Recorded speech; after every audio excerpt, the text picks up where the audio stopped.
है कि विकसित भारत केवल सरकारी प्रोग्राम से, पार्टी पॉलिटिक्स से नहीं, और जब हम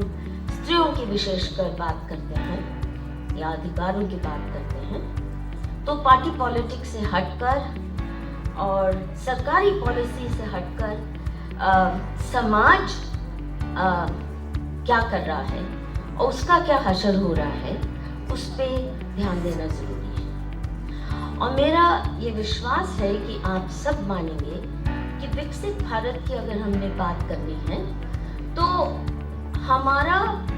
जो मूलभूत आधार है देश का, किसी भी समाज का, वो होता है क्या? परिवार। जिस भी समाज में परिवार टूटने लगते हैं, परिवारों का बिखराव होना शुरू हो जाता है, तो वो समाज विकसित नहीं बन सकता। और आप देख रहे हैं वेस्ट में भी, फर्स्ट वर्ल्ड कंट्रीज में भी कैसे समाज टूट रहा है, परिवार टूट रहे हैं और बहुत सीरियस क्राइसिस है स्त्रियों के लिए, बच्चों के लिए, ड्रग एडिक्शन, कितने किस्म की बीमारियां और pornography, kids growing up addicted to pornography, to all kinds of crimes। तो ऐसा कोई भी समाज, चाहे उसके पास सोने के खाने हो, विकसित नहीं कहलाया जा सकता। तो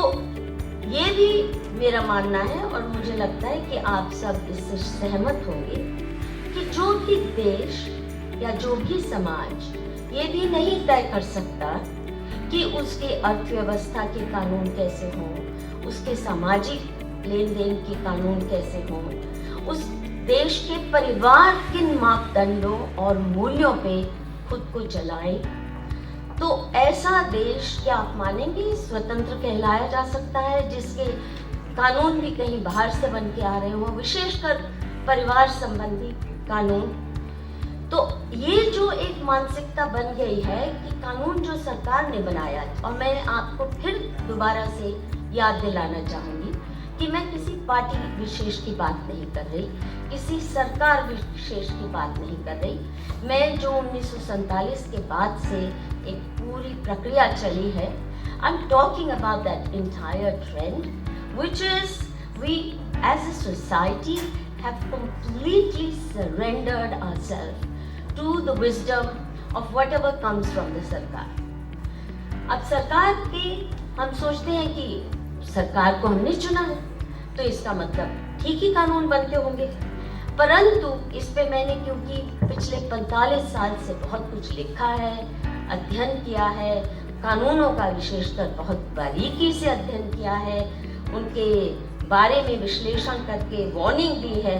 तो मैं ये दावे के साथ कह सकती हूँ कि हमारे देश में जितने भी अधिकतर कानून बनते हैं या बने हैं, again please remember I am not talking about this और that party, so please don't bring in either the ruling party today और ruling parties of earlier days. एक प्रक्रिया जो चल रही है वो ये है, और खासकर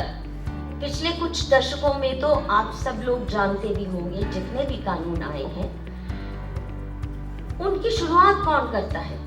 उनकी शुरुआत मांग के रूप में, चाहे हिंदू कोड बिल बना 1950s में जो हिंदू कानून नेहरू के काल में आए, या उसके बाद शुरू हुआ एक नया प्रकरण जो 1980 के दशक में दहेज विरोधी कानून में संशोधन के रूप में। So these amendments to laws or making of new laws, no matter which laws we talk of Hindu Marriage Act, we talk of a Hindu Succession Act, we talk of Domestic Violence Act, Anti-Dowry Act, the Rape Law, Sex Determination Test Act, Age of Marriage, Age of Consent, POCSO, जितने भी कानून हैं। और क्योंकि मैंने इसको process को बहुत करीब से देखा है, मानुषी की शुरुआत, मैं वैसे प्रोफेसर हूँ, रोजी रोटी मेरी एकेडमिक फील्ड से आई है, पर मानुषी संस्था के नाम से जितना मैंने अध्ययन किया इन सवालों पर, that was a halfway house between academia and journalism।